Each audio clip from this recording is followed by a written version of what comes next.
Welcome to the Reddit Chronicles. Today we will be reading from True Off My Chest. Our first post is by Throwaway. Now I have won my husband back. I am leaving him. I have secured an apartment for my baby and me, and I have put everything in order and prepared for custody, shared or otherwise. I have divided the money and transferred my share to a third account, and it will stay there until the divorce proceedings and the dividing of the assets. I found out that my husband was having an affair while I was postpartum. I thought that I would die because I love him, and it felt like my heart was broken into million pieces. I knew that it was over, but my curiosity got the best of me. I wanted to know why. What was it she had that I didn't? Did he love her? I started reading his texts and everything was there. He felt like he was alive again. He was happy and excited. She's single and childless, so she had all the time in the world to make him her priority. He felt seen and desired by her. I was confused because even with life coming between us, he was always my love, and I made sure he knew that every day. Still, it wasn't enough. I read thousands upon thousands of messages between them, and I started being everything he fantasized about. In the beginning, it felt weird and he was confused, but I just went on. Every time he made plans with her, I found a way to make him stay, or I made sure that I sent him exhausted to her. The messages became less and less frequent, and the passion and excitement subsided. Soon answering her became more of a chore. The complaining started and him pulling away. He was happier at home, and he couldn't wait to come home. He started texting me again during the day. The sweetest texts of how he missed me. He was his old self back. One day, what I hoped and waited patiently for happened. He ended things with her. He told her that he loved me and that now everything was great again. Her services weren't needed, in other words. I felt relief, and finally I could move on. Now I am preparing for my divorce. He will get the papers the day I leave for my new life in my new apartment. I know I will get a lot of hate for this because I have neglected my husband and pushed him to seek solace in another woman's arms when I apparently could given him what he sought all along, and believe me, I will bear the guilt for the rest of my life. In my defense, I didn't do it intentionally. Our lives had just been altered drastically, and I was trying to navigate this new and exciting existence. I was immersed in this new kind of happiness that I thought I was sharing with him, and I was trying to get to know my new body that I couldn't recognize anymore. A real scary feeling, but he could have come to me with his hurt. He could have talked to me about his suffering. He could have tried to make me understand, but he chose not to. He decided to deceive me. Deceive us. He ruined our love, our future, and even our history. Nothing was, is, or will be the same again. Our next post is by Megsaya. My stepdaughter asked if she could call me mom. Okay, so I, 34F, married the man of my dreams last month, 44M, and he has a 16-year-old daughter from his prior marriage. I've been in her life and she's been in mine for 4 years, and I've done my best to be there for her as a friend and trustworthy adult, and she's a really, really great kid. I felt closer to her than I did any of my sisters, and I could see she looked up to me and trusted me. One more important thing, she's on the autism spectrum. I swear that's relevant.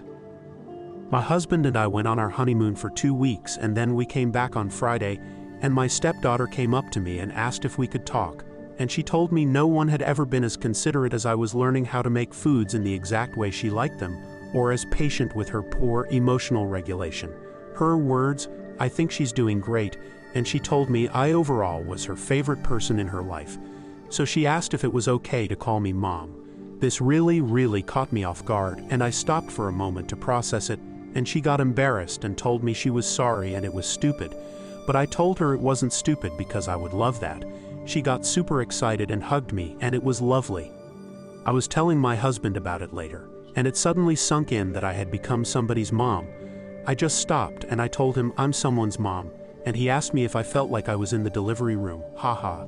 I laughed at that, but I got so emotionally overwhelmed I started crying. This morning she came downstairs and said, "Hey mom," to me, and it's gonna take some getting used to, but holy shit, that was a great feeling. I still don't believe I've earned the titles, but I'll be damned if I'm not going to try my damn best. So it seems last month I got a husband and a daughter too. Pretty good deal if you ask me. Our next post is by Tough Exchange. My parents gave me to my uncle and his wife.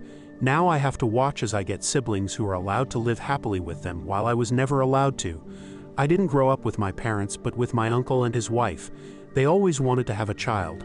However, as his wife was infertile due to a hormonal imbalance, she was unable to have children, and my parents dropped me off when I was 6. Back then, I was always told that my parents weren't able to take care of a child, and that's why they left me with my uncle. My father hasn't bothered to look after me since then. For the first 2 years after they gave me away, my mother visited me from time to time.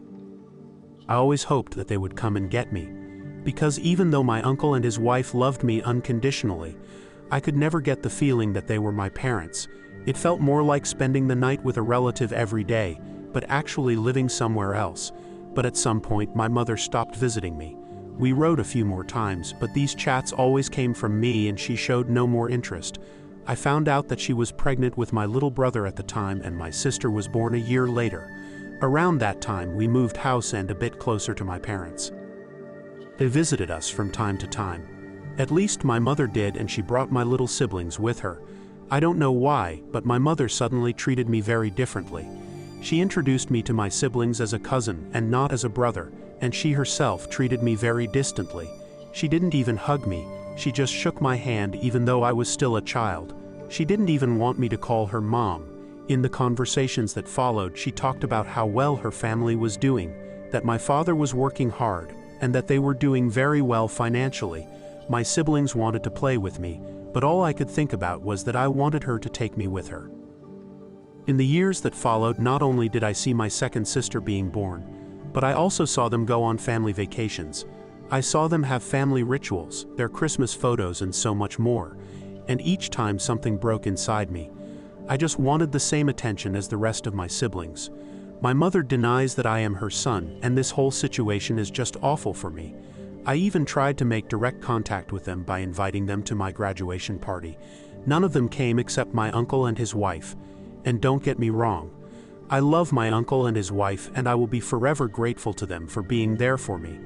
But that won't change the fact that the behavior hurt me badly, and I haven't gotten over it yet. I am going to therapy, but I will never forget this terrible feeling of being rejected by my parents, especially my mother. Our next post is by Designer Relation. I waited for an hour for a friend's birthday. Nobody showed up until I left. I am not the type of person who goes to parties. I'm quite introverted, especially when it comes to going to nightclubs. I feel like that's not a comfortable space for me to be in. But this time, I decided to go to my friend's birthday party because it was about time I made up for the number of times I missed her birthday. I arrived at the exact time she sent the invitation, 7:30 p.m., but nobody was there. I called her and she told me she would be there 30 minutes later, 8 p.m., so I decided to wait. I walked around to kill time. When it reached 8 p.m., I received a phone call from her. She apologized and told me she would make up for arriving so late. She told me to wait inside. There was a big tablet reserved for her birthday, but I was the only one there. Stepped inside and waited. I was told to wait on a separate seat because the rest of the group hadn't arrived. 10 minutes went by, then 20, then 30, and I had begun to feel anxious.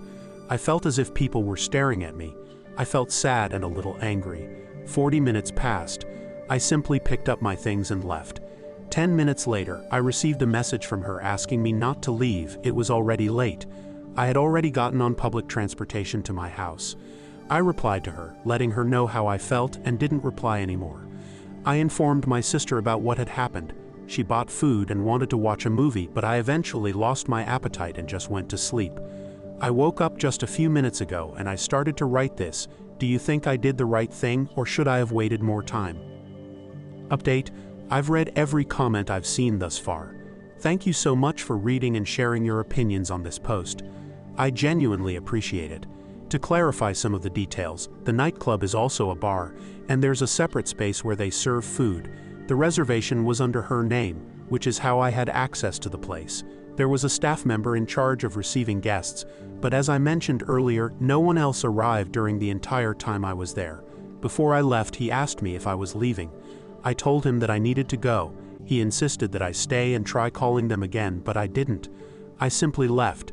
I have known her for at least 7 years, but I don't know the rest of her friends.